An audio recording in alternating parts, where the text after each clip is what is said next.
So it tells you here the first question, number 3A. It tells you describe what is meant by samsara, right? Donc samsara, don't forget, it is the, littéralement, if you see in Hindi, samsara means the world, right? Yes, it means the world, but the world is full of what? It is materialism, right? So what is meant by samsara is materialism, ignorance. That's why each time we come to this samsara, we take birth here. So in other words, samsara will mean the cycle of birth and death, right? We keep on coming here in any form, of course, not only the human form, in any form. And we come here because of the depths, because of the karma that we have performed. And of course, samsara, we can free ourselves from samsara, which is moksha. We can free ourselves from samsara, which is getting moksha. And there are various ways to do that. Et bien sûr, the other questions you're going to see will be based on that. How to get, to be freed from samsara, right? So you need to be able to describe what is samsara. That is the cycle of birth and death. Next one. Explain why Hindus might wish to be liberated from samsara. Okay, why do we wish to be liberated from this world, right? You remember those two kind of person, the materialist and the spiritualist. The materialist won't desire liberation. They won't desire liberation from this world. But usually the spiritualists, they desire that. C'est un désir qui restait pour eux to get liberation. But why? You need to discuss here the reasons why, right? Refer here to the various species of life. No, the soul has gone through various species of life, the plant organism, the animals, the insect, right? Coming finally to the human body. After this, there is no other body which the soul will take, right? Will be born in. Either the soul will be born again as human or degrade, maybe in terms of animals or plants, depending on karma, or liberated. So refer here to the species of life, 8.4 million espèces la vie. Now, our soul has been through all those bodies. Now imagine the time, right? Time. Combien les temps, milliers d'années, bien sûr, might be. Il prend pour qu'il nous récit arrive in the human body, right? Now we don't want to waste more time, right? If I take my perception, I don't want to waste more time for my soul to go again, to enter again in any animal body or insect body. I will prefer to get liberation. Sinon, on pourrait stuck in that cycle of samsara, in that cycle of birth and death. Each time I'll come on this earth, and when we come on earth, what do we do? What do we experience? Plutôt, c'est suffering.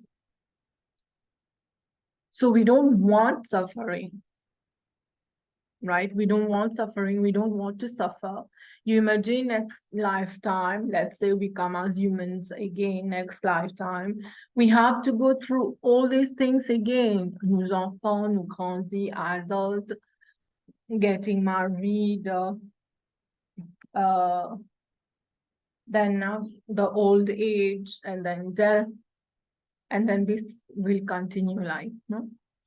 This is the whole suffering. Like last time we said, Buddha has said that life itself is suffering and we don't want to suffer again.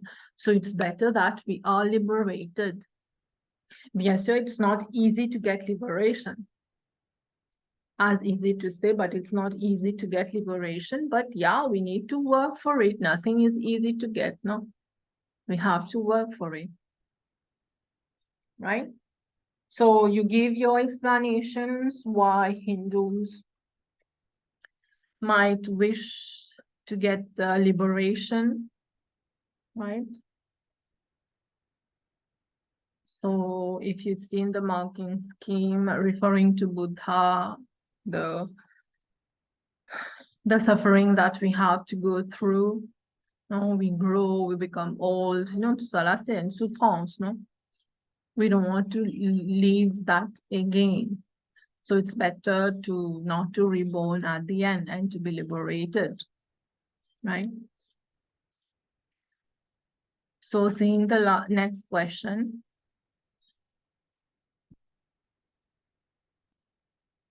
The only way to escape samsara, that is to be liberated, is through nishkam karma. Nishkam karma means selfless action. Here we are referring to the path of karma, the path of action. Discuss. Now it's up to you. Do you agree that the only path to liberation is karma or not? Obviously, it's not. It's not the only way. Usually we talk about 3 ways. Also the 4th one is added to it, the 4 ways of getting liberation. One is karma here. The other is bhakti, devotion. The other is knowledge, jnana. And the 4th one is Raja Yoga. I think it's written here.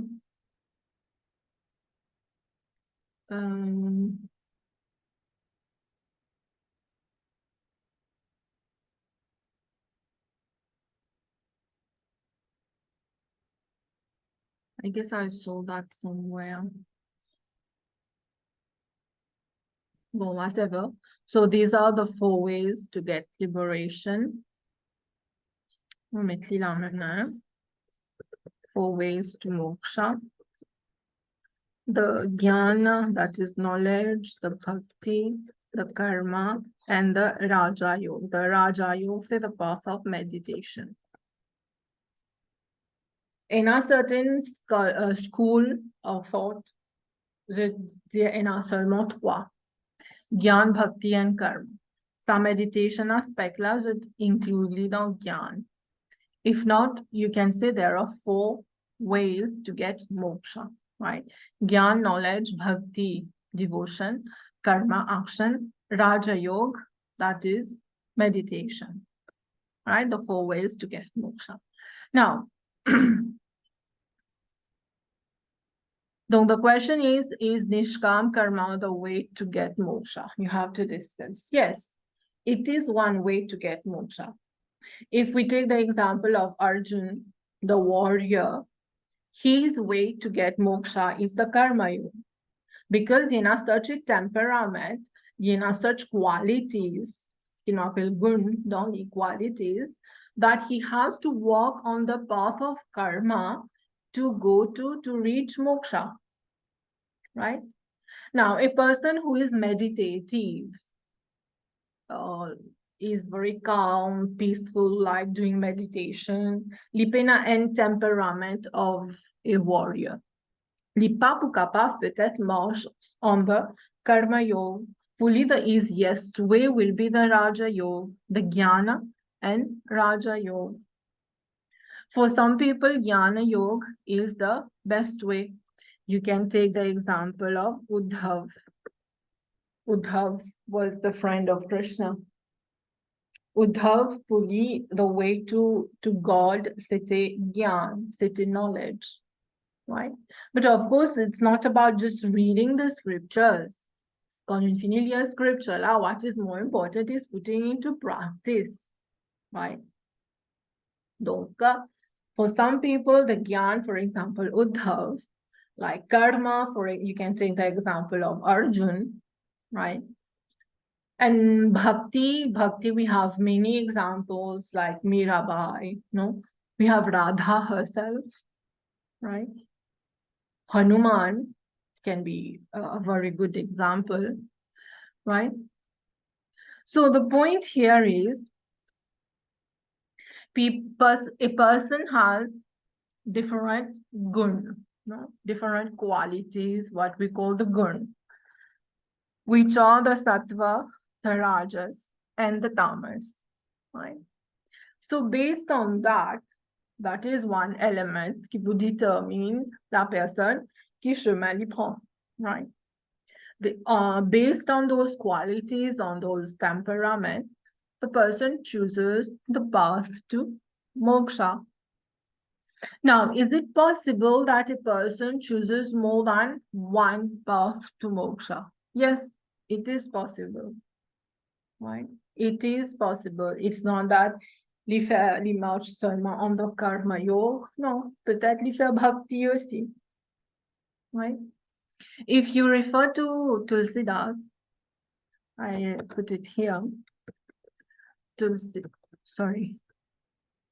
Tulsidas in the Ramcharitmanas. Linjanu, to reach moksha, we need to do a synthesis within the among the different paths. We need to bring that synthesis, right? At the end, si nous bien penser, nous pas favor only one path. We are actually practicing more than one. Let's say you say knowledge is important to reach moksha. Yes, you're doing studying of the scriptures. You have a guru to give you the knowledge. Yes, this is the Gyan path. We are putting that into practice. We are doing the meditation as prescribed by the Vedas. We are following the Raja Yoga. At the same time, nous capables to believe in avatars of God. We are performing bhakti. And you are feeding a pool, you are doing karma, the path of karma, right? So at times we bring that synthesis, but there are people who follow only one path. That is up to them. Mais l'essentiel, c'est they are following one path leading to moksha, right? But now it depends also, the person might be in different sects. No? Let's say if in the Vaishnavism sect, they worship Vishnu. Here bhakti will be priority, will be most important bhakti, right? Let's say you follow the Brahma Kumari sect. Their Brahma Kumari sect, il dit que, bon, il n'est pas une secte, mais il y a une institution qui practice way to moksha. Lili pour dire que Raja Yoga is important, is the way to God, right? So different sects, different institutions, you can say, different ways, right? So yes, karma, nishkam karma is the way to moksha. You refer here to Bhagavad Gita, but also the other ways definitely lead to moksha, lead to the escape of the samsara.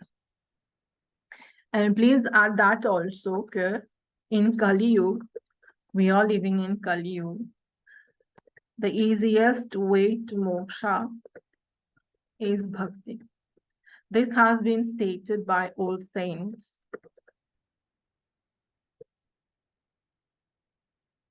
Saints, poets, sages, whatever. Right? Even Tulsidas in the Ramcharitmanas, even Valmiki, right? So in the Kali Yuga, the easiest way to moksha is bhakti. No, we are not that kind of person like in the Satyug, no? As we discussed last time. Nous payons to some virtues, right? So the easiest way will be surrendering to God, doing bhakti, right? So that is your question here. Let's see number 4. Last time I told you need to expect such a question if you don't want an extrait or maybe a quote or something, and Lipu asks questions on that. So first you have to understand the paragraph very well. Always underline the keywords when you are reading that. So often called the pathless path, Gyan Yoga. Gyan Yoga is known as the pathless path. It is the yoga of knowledge based on study of scripture. So Gyan Yoga c'est quoi? We study scripture, self-study, and direct inquiry. C'est-à-dire through experience also. Rather than following the footsteps of a guru, right? So Gyan Yoga, you study the scriptures, you do self-study, you have experience, direct inquiry also, but we don't really follow a guru for that, the footstep of a guru. Freedom vidya, liberation, of course. Freedom is gained through the individual's own efforts at study, questioning, and exploration, right? Here the point is, how do we get liberation? By our own effort at study. We study, yes, but samula important, the own efforts. We question. No, Hinduism, Veda, Dhyanu, Kamsa, we should not just accept everything blindly. Okay. If the Veda tells you X plus Y is equal to Z, you have to question it, to explore it. Picking up it, aussi direct inquiry, you explore it. If you realize it's worth following it, then you do it, right? No, to validate, we need to validate it first. Just don't accept things blindly, right?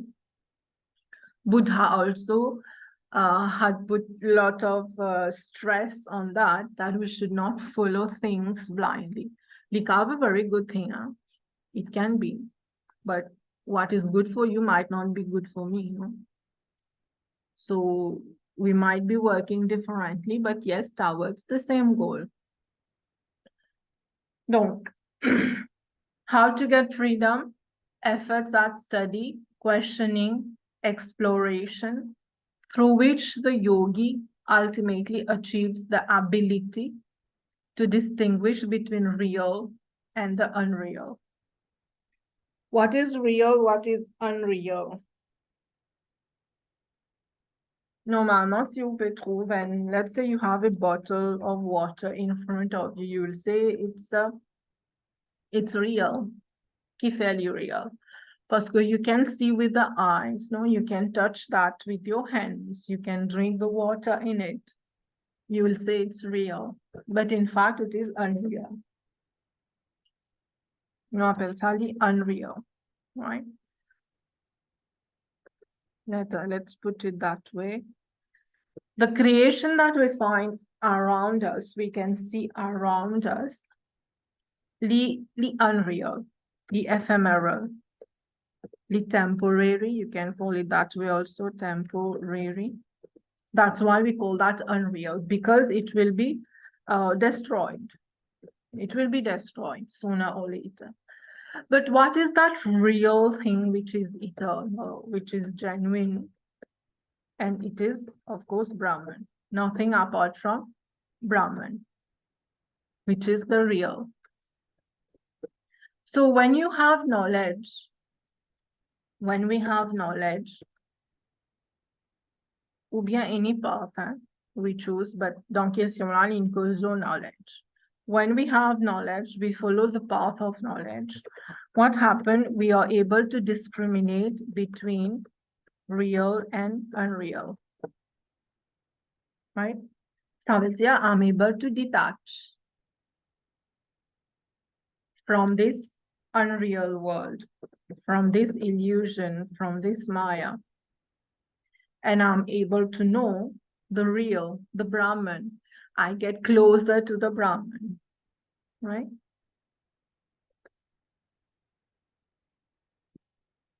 So here, first question, summarize what this passage says about Gyan Yoga. Partly, I already told you that the Gyan Yoga is the path of knowledge where we study the scripture, we put into practice, of course, what we are studying. And the aim here of the Gyan Yoga is to distinguish between the real and unreal, between the illusion and the supreme, right? Nukava between Prakriti and Purush. That is another way of calling it. Discriminate between Prakriti and Purush. Purush here means God. God ou bien cet appelé and special soul. Let's call it God for now, right? So we are able to discriminate between these two. Prakriti se Maya, right? We are able to discriminate between Prakriti and Purush. So we know the reality. We come to know the reality. We come to know our aim of life. We come to reach closer to moksha, or we get moksha, right? That is the path of knowledge, the Gyan Yoga. Now, explain the difference between the cat and monkey paths to moksha. The cat and monkey path, say two analogies used to explain this. Now, we have cat religion and monkey religion, right? What is the cat religion? It's all about, you see how the cat will carry its baby, the kitten, no? Comment il peut carry? So, il peut trapper sur la bouche. And what is the cat doing? Est-ce qu'il peut hold onto something? No. The cat is just being there, a bit like passive, no? Il peut pas faire non. Say the mother here is, the cat here has the full control. The baby, il peut n'a aucun control. The mother here has the full control. And the baby is totally dependent on the mother. The kitten is totally dependent on the cat, right? This is the cat analogy. And if you see the monkey, la maman monkey, est-ce qu'il carry the baby monkey pareil comme the cat? No. Here the cat, the monkey, sorry, is responsible for whatever happens to it. Si baby monkey l'a tombé, c'est parce qu'il n'a pas attrapé la maman bien. No? But still here, the monkey, the baby, is dependent on the mother. Dans tous les deux scénarios, nous avons ça element là, that the baby is dependent on the other one. Il pareil comme nous. We are dependent on God. That is for sure. We are dependent on God. Nous avons place nous dans n'importe qui scénario là-dedans, but we are dependent on God. Dans quelle façon? God gives us sunlight. I can't create a sun to give me sunlight. God has done that. God gives us air. God gives us food, vegetables, the earth, etc.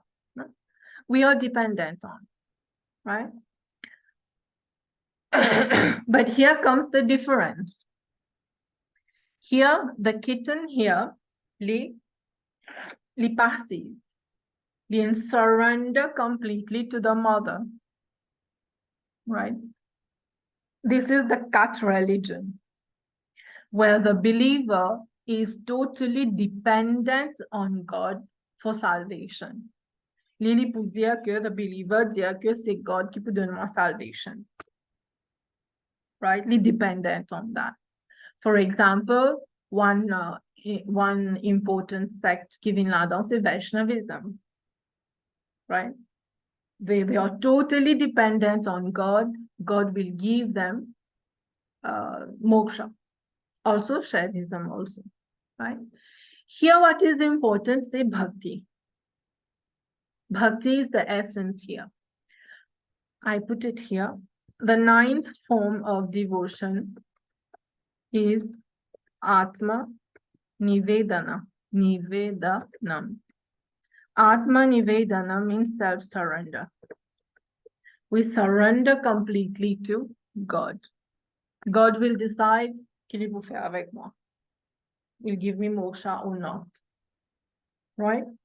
This is one way. We can't say the cat religion is wrong. It is one way, it is one belief, right? Whereas the other one, this one, the monkey religion, on appelle the monkey religion, ou bien si je t'envie appeler the monkey theology, ou bien analogy, it's up to you. Here in the monkey religion, salvation is made by the effort of the believer. Effort of the believer. The seeker, il vient faire ses efforts. Sa monkey là, s'il ne attrape ce maman, bien qu'il peut arriver, il peut tomber. Right? So, il vient faire son own effort to reach to moksha. The mother, the God, is not going to give me moksha here. I have to do my great effort. Comment India ou dans question là. Own efforts at study, questioning, exploration. Then we'll get moksha. So this is the cat and monkey analogy ou bien path to moksha. So bizarre qu'on explique ça dans ce débat, right? So you explain here the difference. The cat analogy, plutôt c'est the bhakti yoga, and the monkey analogy, c'est the path of gyan, where the person really puts their own effort, the right effort to be done to be able to reach moksha, right?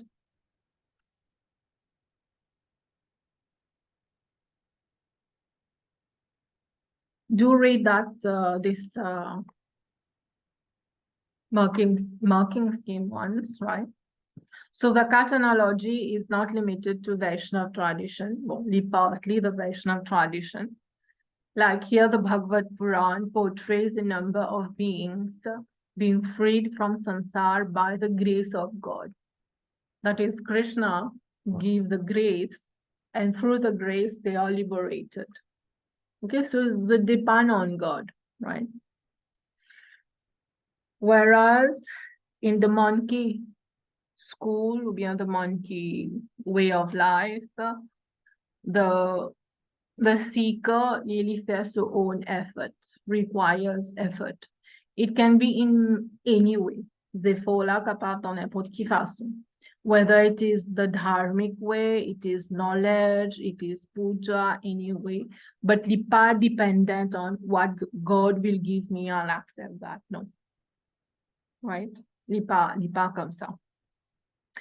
And here usually it is the Advaita Vedanta tradition. It is associated with the Advaita Vedanta tradition, where the monkey or Brahman cannot take active interest in the seeker. Say the seeker, the devotee, which has the active interest. Godly passive. Mais dans cat analogy, God is the active one, the devotee is the passive one. Right? Well, none of them is wrong. Second, so perception, second, so way of doing things, second, so, but the essential thing is we are holding on to God. Our aim is moksha, right? Next question. Assess the claim that there is no single path to moksha. Sa question là, elle est pareille, comment ça, non? it is either or. Dans ce cas, tu l'as dit dans l'examen. So here, Nindya, est-ce que karma is the only way to moksha? You discussed here. And here, assess the claim that there is no single path to moksha. Est-ce qu'il y a un single path to moksha ou bien plusieurs? Of course, it's not single, plusieurs, the Gyan Yoga, the Bhakti Yoga, the Karma Yoga, the Raja Yoga. It's the same discussion here and here. Numéro 3C, numéro 4C.